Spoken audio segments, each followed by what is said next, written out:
बांग्लादेश को भारतर कड़ा चेतावनी आसतु जानिबा एहार सर्विसेज खबर विषय बांग्लादेशर अंतरणी सरकार परामर्शदाता महफूज आलामकर किछि दिन तले सोशल मीडिया रे एक पोस्ट शेयर करी भारतर अनेक अंचल को दखल करने विषय कहिथिले। एहाकु नै सारा भारत में तीव्र प्रतिक्रिया प्रकाश पाइथिला।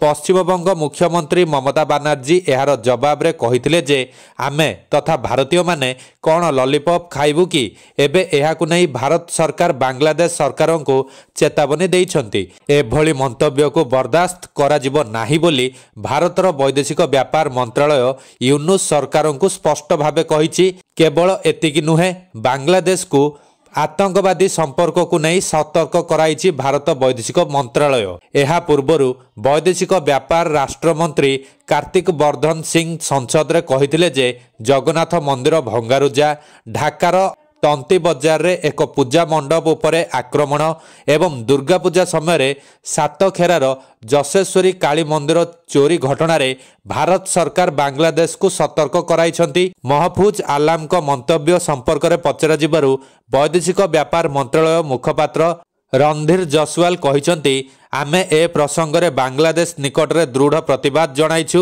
तेबे से लिखिथिबा पोस्ट को डिलीट करि सारिछंती। सार्वजनिक मंतव्य देबा समय सतर्क रहिबाकू आमे समस्त लोकों को सतर्क करने चाहूँ।